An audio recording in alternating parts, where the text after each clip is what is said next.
If Cruden Bay is to be taken figuratively as a mouth, with the sandhills for soft palate and the green hawklaw as the tongue, the rocks which mark the extremities are its teeth. To the north, the rocks of red granite rise jagged and broken. To the south, a mile and a half away as the crow flies, nature seems to have manifested its wildest forces. It is here, where the little promontory called Whinnyfold juts out, that the two great geological features of the Aberdeen coast meet. The red sienite of the north joins the black gneiss of the south. That union must have been originally a wild one. There are evidences of an upheaval which must have shaken the earth to its centre. Here and there are great masses of either species of rock hurled upwards in every conceivable variety of form, sometimes fused or pressed together so that it is impossible to say exactly where gneiss ends or sienite begins. But broadly speaking, here is an irregular line of separation.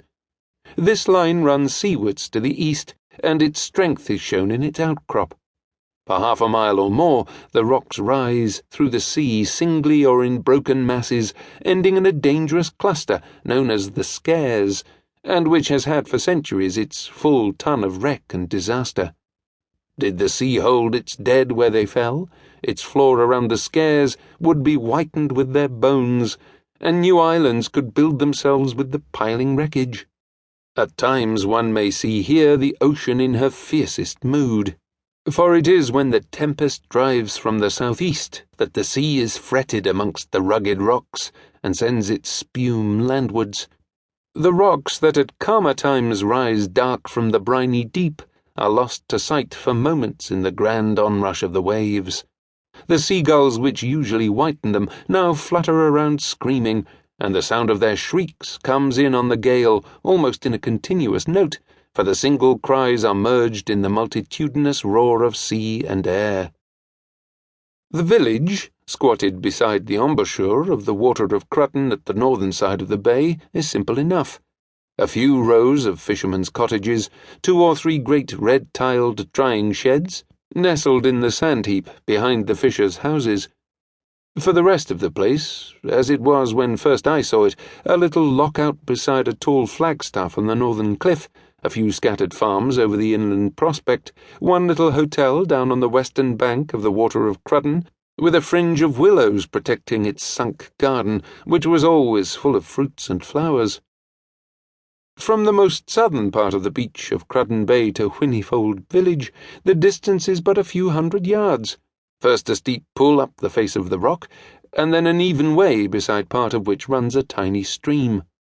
To the left of this path, going towards Whinnyfold, the ground rises in a bold slope, and then falls again all round, forming a sort of wide miniature hill of some 18 or 20 acres.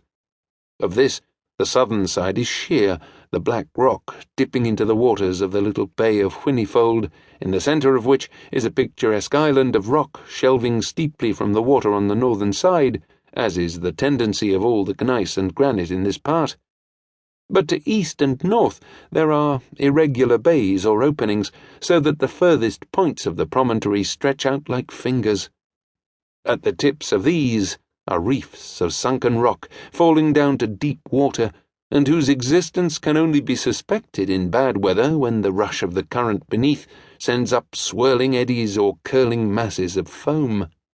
These little bays are mostly curved and are green where falling earth or drifting sand have hidden the outmost side of the rocks and given a foothold to the seagrass and clover.